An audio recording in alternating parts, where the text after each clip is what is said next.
This is a pimped out 5.5 Gen iPod. Why do I have this in my possession, and why are so many of you online buying these and talking about the iPod 15 years after its decline? That's what we're talking about today, and I'll be providing you with several reasons why I decided the iPod was worth another go around. So if you're interested in getting one, and perhaps that's what brought you here to begin with, then hopefully you'll find the answers you seek to make the right choice for you.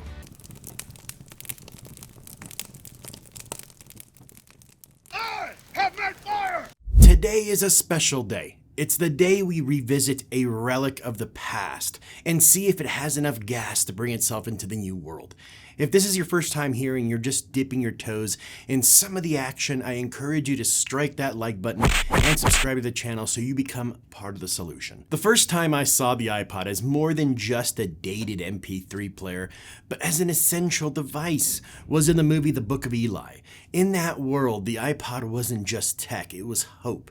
For Eli, the iPod was a tether to what made us human. Songs, memories, feelings, everything the world had forgotten. It was proof that even in silence, music still speaks. Off topic, Atticus Ross completely killed it on that soundtrack. Just haunting, atmospheric, and absolutely perfect for the world falling apart around it. This brings me to my reasons for buying and preserving the iPod. These aren't in any order of significance because I feel they're all equally noteworthy. Check it out. Most people don't realize just how capable these old iPods still are, especially the 5.5 Gen. It's not just a music player. You can watch movies and TV shows, listen to podcasts and audiobooks, read notes, keep your contacts and calendar, even use it as a clock, stopwatch, or alarm. It makes total sense that in a post-apocalyptic world like the Book of Eli, a device like this would still be sacred. It carries memories, emotion, and culture all in your pocket. And while we're not living in a wasteland just yet, there's a growing subculture that craves disconnection. People are intentionally building EDC kits with dumb devices, tech that does just enough. We're overwhelmed by our smartphones, constantly pulled in every direction. But with something like this, there's peace and simplicity, a focused experience, just you and your thoughts and the music you choose. No pings, no feeds, no distractions.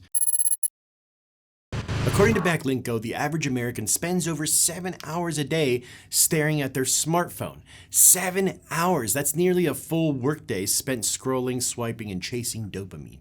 It's no surprise that there's a growing movement towards dumb phones and minimalist devices, tools that do one thing well without hijacking your attention.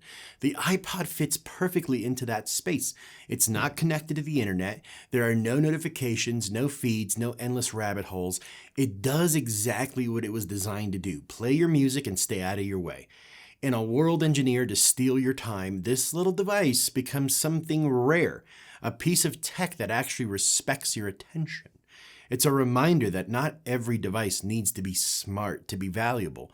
Sometimes the smartest choice is going back to something simple, something that lets you focus, disconnect, and reclaim a bit of that precious resource, which is time. What was the biggest complaint when the iPhone and other smartphones went fully wireless? No headphone jack. People were loud about it at first, but now most of the world has adapted to dongles and Bluetooth everything. I haven't. I still want a headphone jack.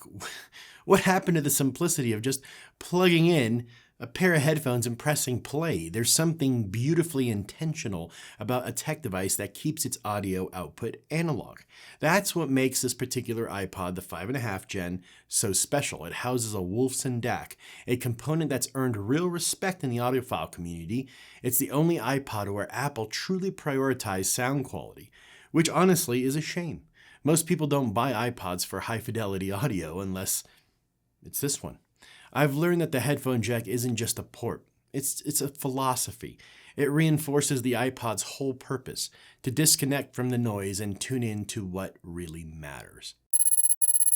Who would have thought an Apple device would be so easy to DIY? Honestly, I never considered any Apple product to be user-friendly when it came to repairs, but the iPod, at least up until the 5.5 Gen, breaks that mold. These things are surprisingly easy to open and upgrade. I recently picked up a 6th Gen iPod from an estate sale for $25. It wouldn't even power on. So I turned to the DankPod's channel. His videos are super funny, super informative, and honestly, he's a big inspiration. He mentioned how tough the 6th gens are to crack open, and he did not lie. I ended up using a bunch of metal tongue depressors just to get it open, and in the process, I damaged the screen and the front casing. Thankfully, I had backup parts ready to go, a new battery, a fresh screen, a case, and an iFlash adapter to convert an SD card into a solid-state storage drive. It turned out great in the end, but my heart was still set on the 5.5 gen. Not only is it way easier to work on, but as I've mentioned before, the audio output is superior thanks to the Wolfson DAC. The iPod is incredibly DIY friendly if you have a bit of patience and some basic tech skills. That makes it even more desirable today. You can upgrade the storage, replace the battery, swap out parts, whatever you need to keep it running for years to come. It adds real longevity and flexibility to a device that's already timeless. We exist in a world where ads are everywhere. Back in the day, commercials were something you only saw on TV, heard on the radio, or found stuffed in your mailbox. But in 2025, the moment I connect to anything online, I'm instantly force-fed a litany of ads tailored to my habits, my location, even sometimes my conversations, which I don't like. These aren't random. They're algorithmic blueprints built to make me spend. And what really pisses me off is that we're actually paying to be advertised to. Amazon Prime now runs ads unless you cough up more cash. Sling TV charges a monthly fee and still plays commercials. It's insane. That's why the iPod matters. It protects us from all that noise. It's not online. It's not listening. It's not tracking. It simply plays music. Nothing more, nothing less. It's a rare kind of freedom. Think about this. We're spending an average of $91 a month on subscriptions. That's over $1,000 a year. And for what? To rent access to things we used to own? With Spotify, you're just borrowing the music. The iPod represents a different time when you paid once and that was it. No monthly fees, no locked features, just your music your way. More and more people are waking up to this. They're stepping back, ditching endless subscriptions and rediscovering the beauty of disconnected devices, DIY tech, and physical media.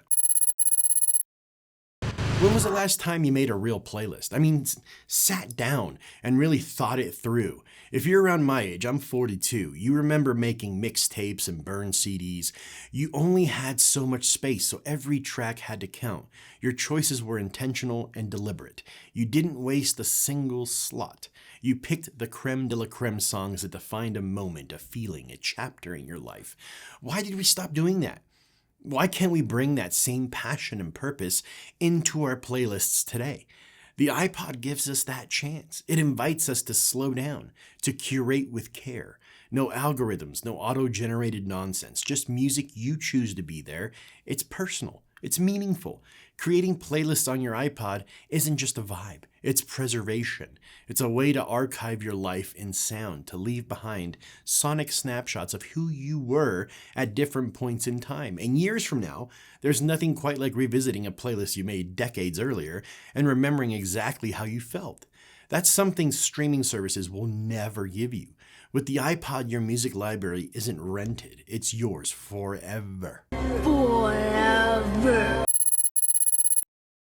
I've done plenty of videos on ripping CDs to your PC. Personally, I usually go the FLAC route, but if you're using an iPod and haven't ventured into Rockbox yet, and you've got at least a 4th gen iPod, 2nd gen iPod mini, 3rd gen Shuffle, or any Nano, Touch, or beyond, then ALAC, Apple's lossless format, is the way. My 5.5 gen falls into that beyond category, and it handles ALAC beautifully. Now, you might be wondering, is there a noticeable difference between 300 kilobits per second MP3 and ALAC? Honestly, that depends on the iPod and what you're using to listen to it. The 5.5 gen is known for its superior audio output thanks to that Wolfson DAC, and I'd expect later models to hold their own as well. If you're tight on space, MP3 still makes sense. ALAC files are larger, similar to FLAC size, but if quality is your priority, ALAC is the way to go. You gotta think, if you're listening to Spotify now, your ears have been pre-programmed to accept MP3 style quality as your standard. Then anything equal to or beyond that should be fantastic. Remember the Headphone headphones definitely matter. Cheap headphones will sound cheap no matter what source device you feed into them. So make sure you have a decent pair of cans so you can fully embrace what you're investing your time and money into. Now, this is where it all ties together. I use CDs as my source material. I rip them directly to my PC using tools like Exact Audio Copy or DB Power Amp. DB Power Amp is actually especially great if you need to convert FLAC or WAV to ALAC. I genuinely see the iPod as a gateway drug into physical media. Buy CDs so you start building a real music library piece by piece with albums you actually own and not rent from Spotify. And for those of us who still care about sound quality, the fact that iPods support ALAC means we get to enjoy lossless audio on a classic distraction-free device. It's a win-win for not only new generations that are curious about how us old people survived back in the early 2000s, but also for those who prioritize music as their way to escape. I was all about the whole DIY thing, and in all fairness, I did enjoy tinkering with the 6th gen, but I saw this 5.5 gen on eBay, and I just fell in love with it. It's modded with a 128GB hard drive. It has a 3000 milliampere per hour battery, and the color is called Atomic Ivy, which is so cool. I could have built one just like this and saved a bit of money, but this one came all done, and it has a 1-year warranty. There is something I wanted to share with you, and this is something I would normally save for after filming commentary on Patreon, but I wanted to share it with everyone. When I opened the box to my modded iPod here, I had a moment of nostalgia because inside the first thing I saw was a screen protector for the iPod. And I didn't know any of this stuff was coming. And then after digging a bit deeper, I saw the seller had included some aftermarket earbuds and a USB cable for the iPod. Why am I telling you this? And why am I so excited about this? This is stuff that used to come from the manufacturer, Apple, Samsung, LG, whoever. It used to include chargers and earbuds and all sorts of goodies inside the box. That's why your parents or grandparents have drawers filled with cables, power adapters, and probably earbuds from a time when these companies actually cared about the experience. I had a moment with that unboxing experience. I really wish I would have filmed it, but now you know. So back to the iPod. This model is so easy to mod, guys, and just to get into that I'm sure I can handle any issues that may arise in the future. So I did Rockbox on both my iPods because I love the look of the different themes. And to be quite honest, I'd rather just use the thousands of FLACs I already have from ripping my CDs. I do have another 5.5 gen in my drawer, but that one needs a new logic board. So as you can see, I'm a fan. I wouldn't recommend the 6th gen because it is absolutely griefing to take the damn thing apart.